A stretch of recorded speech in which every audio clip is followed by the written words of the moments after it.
We're sat watching over the New Lawn pitch where last weekend it was a 2-2 draw with Bradford. How are you reflecting on that one now you've had a week? Still a sense of frustration because we should have won the game. You know, when you have that much play and that many shots and crosses, you feel like you should win the game. But sometimes you have to take the point and move on. But we're confident and we're in good spirits and looking forward to the weekend. And it was the clinical edge you talked about most in your post-match interview on Saturday. Is that something that's been working hard on in training this week? Yes, we've worked on bits and pieces, and we debriefed on Monday about the game. Then it was full systems go for Salford and preparing for that one. But it's about making good decisions under pressure, taking good shots or crossing balls at the right time, not just for the sake of it. And on the topic of being clinical, almost a year ago exactly, 363 days to be precise, you went to Salford and pulled off one of your most clinical performances of the season last campaign. I imagine that's something that you can take into this one and try and do again. Be nice. To be fair to Salford, I think they were in a little bit of transition at the time. We've been there ourselves. When you come up from the National League and you're giving the boys that have got you promoted an opportunity to play at a higher level. It can happen, and obviously they bounce back strongly towards the end of the season, and they look a threat this year with the recruitment they've made. So it was a good day for us, a great performance. To win any game 4-0, especially away from home, is a brilliant performance, and we're looking forward to tomorrow, and any result like that would be fantastic. So is it fair to say the Salford side you're expecting to see it? The Peninsula Stadium is a very different one to the one you faced last year. Yeah, I think they've brought in players that are experienced in the league, and the leagues they know what it takes. If you look at their recruitment, they've brought league players into the football club, and I think that rightly so, they'll be expecting to have a good season this year. And a dangerous front line for them, of course. Ian Henderson, arguably leading that line, a prolific goal scorer, and it just shows how their squad strength, I suppose, when you've got players like Bruno Andrade missing out last week as well.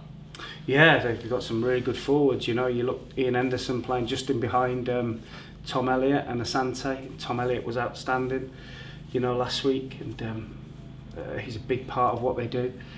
And you look at the ones that are not in the team, like Andrade, Armstrong, people like that. They've got some real depth to their squad, and good for them. So what is it? The message you've given to your defenders ahead of this one? Not so much about defenders. It's about the team and the squad. It's about how we want to play. We want to do things on our terms. We want to play. We have a clear identity. We've not really hit that yet, in my opinion. I thought we were really good against Orient for 45 minutes. But the start of the season is about that, ironing a few things out, and we're looking to go to Salford and put a real marker down and play with a real exuberance. And despite, as you say, not quite hitting top gear yet, you can really see that identity shining through, particularly again to touch on the Bradford game. Even with 96 minutes on the clock, you were still playing, you weren't panicking, you weren't kicking the ball in the box.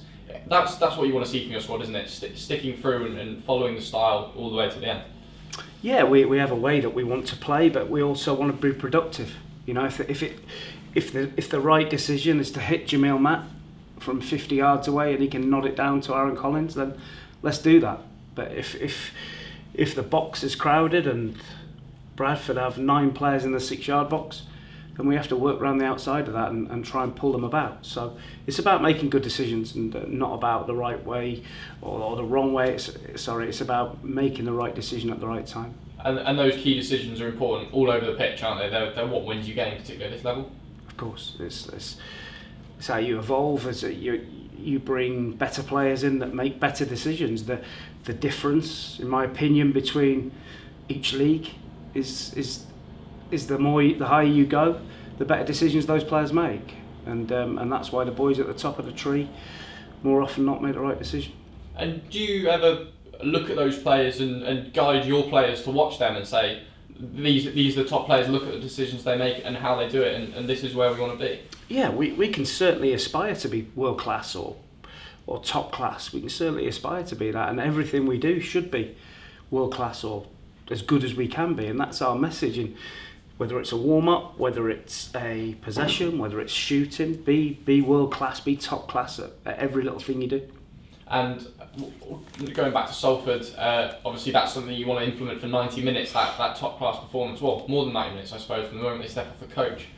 What are you expecting from Salford, and how can that class that you show on the pitch be used to get the best of them?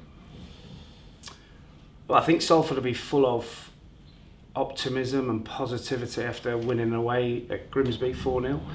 You know, they like to get the ball to Tom Elliott and play from there. And he's really aggressive aerially, and they have good players around him. But we fully respect what they've got and what they do, and we have to fight that, but we also have to do what we do really well, more importantly. And if we do what we do really well, then we have a big chance to win the game.